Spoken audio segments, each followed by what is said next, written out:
Hey, you're listening to Wrestling Roundup, FreeFM 89.0. This is Grady Hooker. And live on Skype, we've also got Josh. I'm back! And Brandon. Again. There's just everybody's here today. So we'll start off Raw, WWE 2K15 cover reveal, and it's John Cena. Not really a surprise. I thought it was going to be Daniel Bryan, honestly, because this was Daniel Bryan's year, or at least it was supposed to be his year. He was the hottest WWE superstar coming out of WrestleMania, and that injury just ruined a lot of things for him. True. But when you're looking at it this way, as 2K is trying to start off, because this is 2K's first run at the video game, full just them, they're going to try and run at it with everything they've got. They're going to hit it with the best marketing. They're going to hit it with the best everything. So that it makes sense to put their arguably biggest draw card on the cover. Yeah, you just want to draw in the casual viewer. Like putting The Rock in the cover, that's going to draw in a casual viewer. Yeah. So another announcement that was also made in that segment was Triple H set a fatal four-way match for Battleground for the title. Yeah, that's going to be an interesting match. There's no way that Cena doesn't survive the odds, but that will definitely set up the feud for Roman Reigns going forward. Yeah. Yeah, That's really what that match is for. Yeah. I think John Cena will win this match. Roman Reigns, I think, is the biggest threat to John Cena in this match, but I don't think Roman Reigns is ready just yet for a WWE title reign. Cena winning this match also sets up Cena versus Brock Lesnar for SummerSlam. And that seems to be the plan. And that, I think Roman Reigns should hold off him winning the championship until WrestleMania 31. Have him win the Royal Rumble and have him beat the unbeatable Brock Lesnar for the championship at WrestleMania. And that's how you get the breaking the streak rub onto somebody who can really use it. It makes sense, but that match is definitely just leaning into those two rumoured matches that we've had rumoured for a couple of months now to headline SummerSlam. I don't think we're going to see Triple H versus Roman Reigns at SummerSlam. In some fashion, though. Yeah, right now it sounds like they're trying to hold it off till Night of Champions, because that's when a lot of WWE Network subscriptions come up, so they want to have the biggest matches and the biggest draws on the Night of Champions pay-per-view. Yeah, I'm actually thinking it'll be Survivor Series. What I'm thinking is they'll do Reigns versus Orton and Reigns versus Kane for the first couple of pay-per-views leading up to Triple H versus Reigns at Survivor Series, because Triple H doesn't want to share the spotlight with Brock Lesnar and John Cena. It makes sense.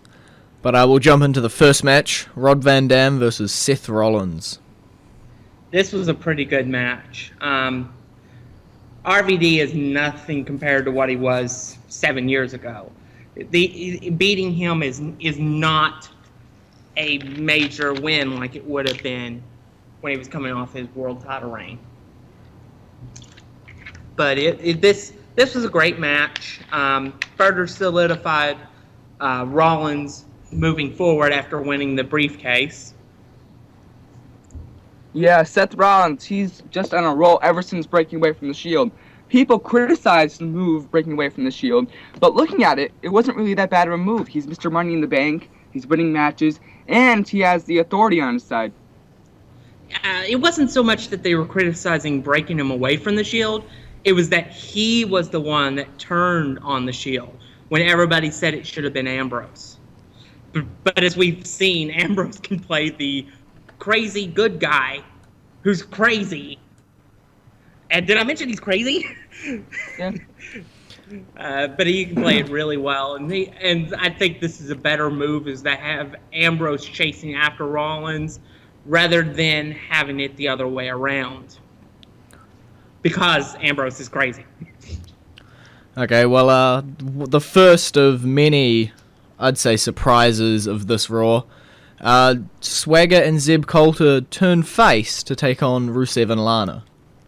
Yeah, I really just like the idea of Jack Swagger and Zeb Coulter versus Rusev and Lana, because it's kind of like looking in the mirror. You have two large athletes, and you have managers in the corner, so it's kind of like looking in a mirror.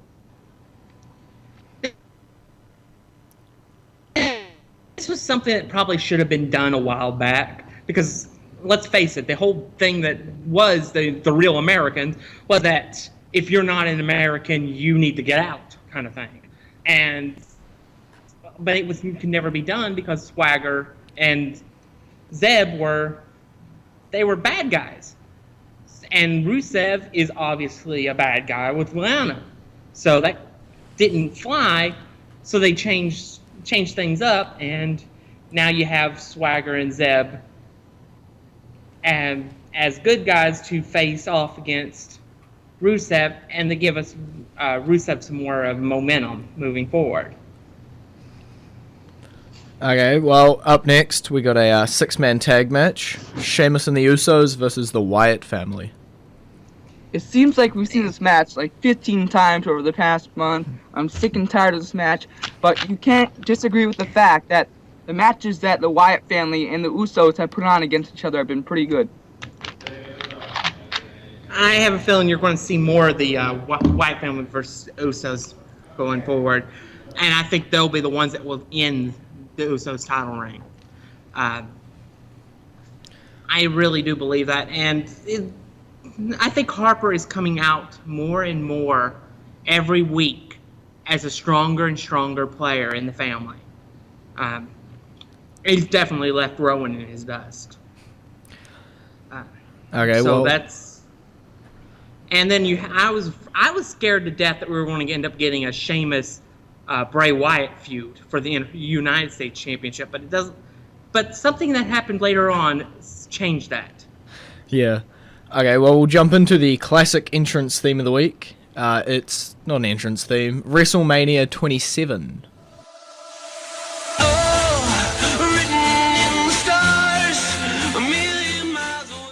And you're back with the Wrestling Roundup, FreeFM 89.0, Grady, Brandon, and Josh.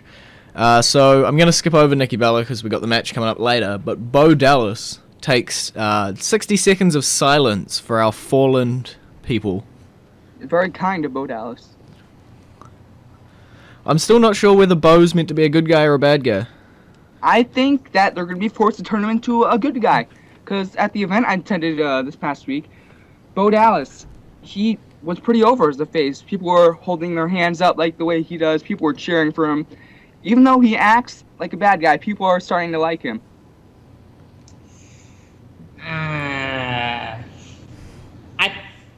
I'm not sure on that. I think it's a lot, kind of in a mix where I don't think they're going to know what to do with him, because I don't really think he's getting that over, honestly. I just think that it's that they want to boo him, but they were because of the people he mentioned. They were in the middle of a cheer as well.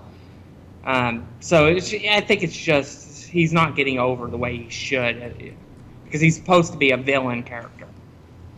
I've missed this classic Josh cynicism for the past month. But, I don't know. It's confusing with Dallas. This run is definitely better than his last, though. I don't think anyone can argue that. Yeah, No. I can really say that Bo Dallas will be sticking around. So I don't think they really have a choice on that one. we have the handicap match, Nikki Bella versus the Funkadactyls. We got a ticking time bomb, but we knew the ticking time bomb was going to win the match because Nikki's in trouble with the boss. Only a little bit of trouble. I Yeah, to me it think looks it's just like tip that. of the iceberg.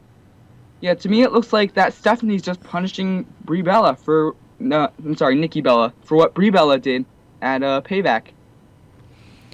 Yeah, it's like you can't punish the one you really want to, so you take it out on the people close to her. Yeah, and there's a saying that twins feel what the other twin feels. So this kind of could be revenge on Brie Bella. Well, she can't exactly punish Brie's fiancé because he's not medically cleared to do so. I think we're definitely going to see Brie come back soon, though. Yeah, I think SummerSlam. Okay. We announced that Bad News Barrett is so badly injured that we're going to have a battle royal. To crown a new champion. Yay for shoving everybody on the pay-per-view. Yeah, it gets a lot of guys on the pay-per-view, but it keeps one guy after pay-per-view, and that guy's name is Bad News Barrett. Yeah, but Bad News Barrett's injured. He was always going to be off the pay-per-view. Yeah, but it just sucks, because with this run, he was finally getting the momentum that he always deserved. He had the fans on his side, he had all the wins, and he had a lot of good character development, but that all came to a halt. 3 words. Intercontinental Championship curse. Fair. That does definitely happen to people. Big E Langston, Curtis Axel, Kofi Kingston. I don't know. Kofi was, I think, became the first person to win a match on the app. Yeah. Which is the next match, Kofi Kingston versus Cesaro. Kofi won a match in the ad break. Yeah, that was kind of really weird. It just came out of nowhere. It was like you were watching the ads, and then you have Kofi celebrating, and then all of a sudden Cesaro flies off the handle, and you're like, what the heck happened? The one time I don't watch the WWE app, something exciting happens on it.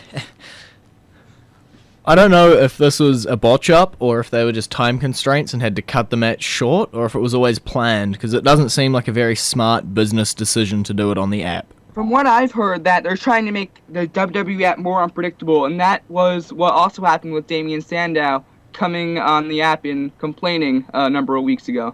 Okay. I don't have the app personally myself, so I don't get to experience the second screen. I have the app. I don't use it because when I do use it, it's for the network. Ah, yeah. So we got one of the worst product placements in history.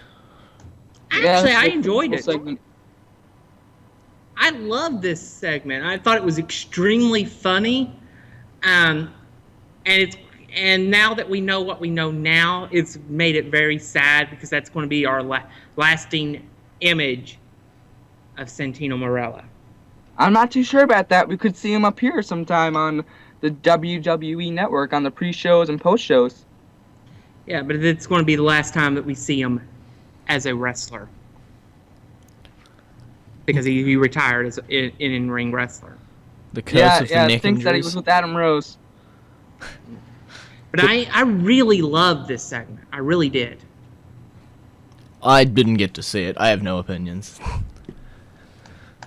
But next we got probably my favorite segment, another return. It's the return of Vince McMahon. Yeah. Yeah, I went crazy when Vince McMahon came out. I was on the edge of my seat, and I was going crazy. And we also got the return of the Great Khali. Yeah, Sandow played a really, really great Vince McMahon. I felt his impression was pretty good. I think the award should definitely go to Stephanie for being able to keep a straight face during her part. I don't know. I think I saw a smile on her face, and it looked like she was about ready to crack up for the whole thing. Do you want to know what's kind of hypocritical about that? Because if you remember, Shawn Michaels and Triple H made fun of Shane McMahon and Vince McMahon, and Stephanie McMahon's kind of yelling at Damien Sandow for doing it. Yeah, that was a different era. Yeah, that was DX. So yeah, they're both in the Battle Royal, and Khali can still brain chop people, even if that's all he can do. Yep, that's like the one or two things he can do. He can walk, he can try to talk, and he can chop people. So we'll go into our current entrance theme of the week. It's Stardust.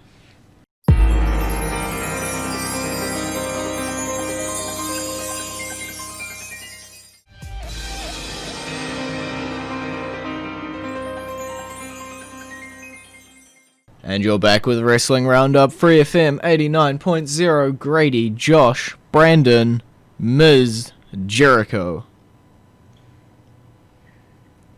I thought that it was going to be Chris Jericho, but we also got The Miz returning. I knew it was going to be The Miz because it was time for him to come back from his taping the movie that he did. It was just... So when I heard that there was going to be a cross-brand multimedia former WWE champion back, I knew it was going to be Miz. And I wanted it to be The Miz just to shove it down everybody's throat that automatically said it was going to be Jericho. I ain't gonna say I called it, returned. but I called it. I picked both. You people were picking one each. I went with both. And instead of the horrible Bray Wyatt Sheamus feud we could have got, we get a Jericho Wyatt feud. Yeah, but it's kind of obvious who's going to walk out the winner. It's going to be Bray Wyatt and the Wyatt family.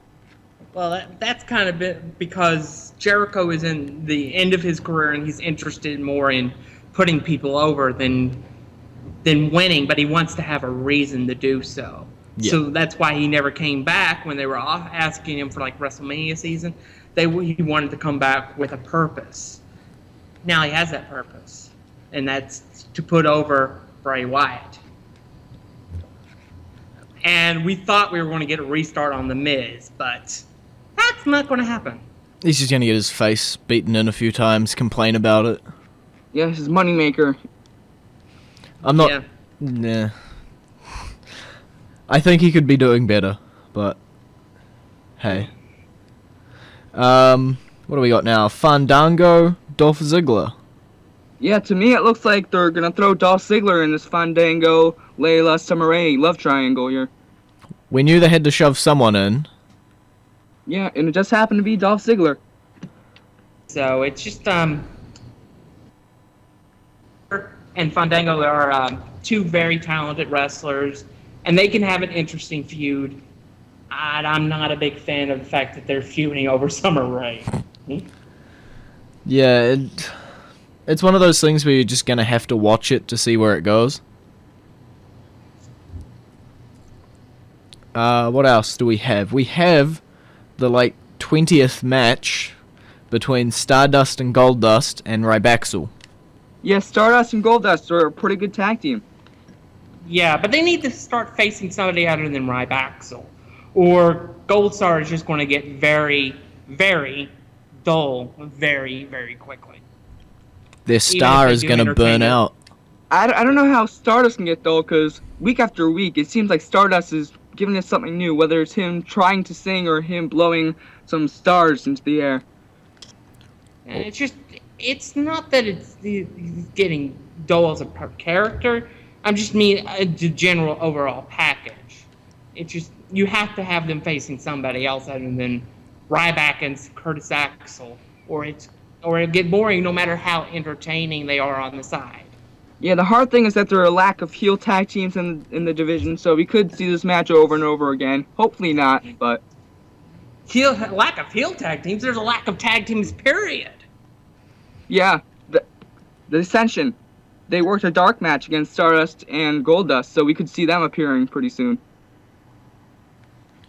Pretty sure I was just recently joking around with a comedian here in New Zealand, Steve Wrigley, and we counted three teams? We had Wyatt's, Usos, and the Dusts. And then if you also count the Authority. True. So you don't have that... What's our truth? Yeah, but it's very weak right now. Yes. That's the main point. And we got our 20 millionth return of the night up next, and a complete and utter reversal of the finish. Yeah, I went nuts over this return. It surprised the hell out of me, and it was even better seeing AJ Lee, one of the best WWE dealers of all time, walk out with the title. I don't know if anyone was expecting it. She's great, but she's not one of the best of all time. Here comes Josh. She couldn't lace the Fabulous Moolah's boots. Let's just pretend we're talking about the past 15 years. Yeah, I think she's up there. You have Trish, Lita, Mickie James, Melina, Michelle McCool, Molly Holly. you have a lot of them up there, and you also could see AJ Lee up there because she has a lot of merchandise, a lot of fans on her side.